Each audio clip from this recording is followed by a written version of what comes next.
Here's one for the late Dr. Carl Sagan.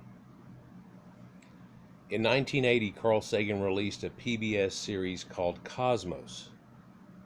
There were other contributing authors involved, but Mr. Sagan basically carried the show and narrated the entire series.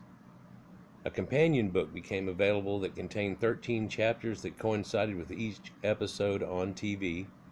I received a copy of the book as a gift a few weeks before the program launched and waited like a child waiting for Santa Claus for the big day to arrive. For 13 weeks thereafter, 1 hour a week, book in my lap, I was fixated on the screen as he took me to places beyond my comprehension, presented unnerving concepts at a common man level, and gave me the closest thing that I have ever had to a religious experience. I still have the book to this day, 38 years later. Dr. Sagan, thank you for what you've done and the memories. This is but a small excerpt of one of his shows. From this distant vantage point, the Earth might not seem of any particular interest. But for us, it's different. Consider again that dot. That's here. That's home. That's us. On it, everyone you love, everyone you know, everyone you ever heard of, every human being who ever was, lived out their lives.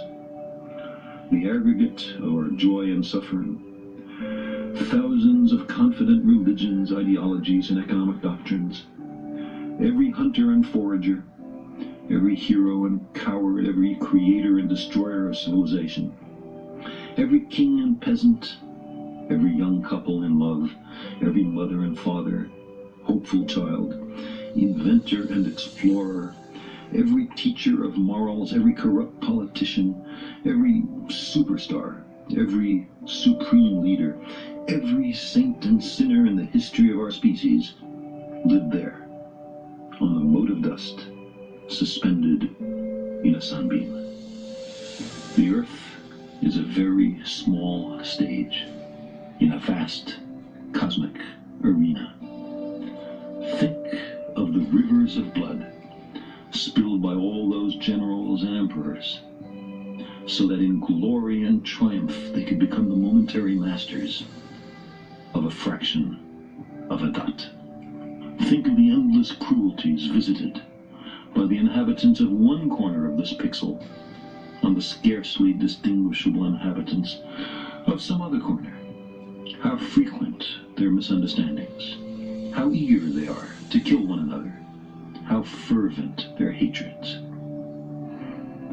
Our posturings, our imagined self-importance, the delusion that we have some privileged position in the universe, are challenged by this point of pale light.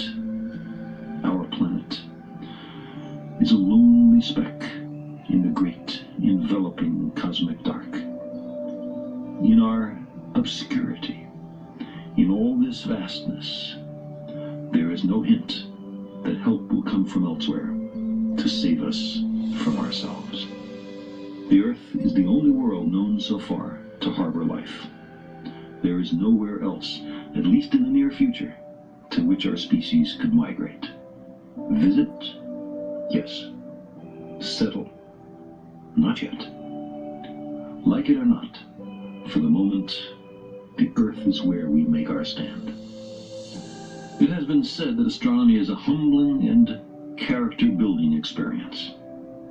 There is perhaps no better demonstration of the folly of human conceits than this distant image of our tiny world. To me, it underscores our responsibility to deal more kindly with one another and to preserve and cherish the pale blue dot.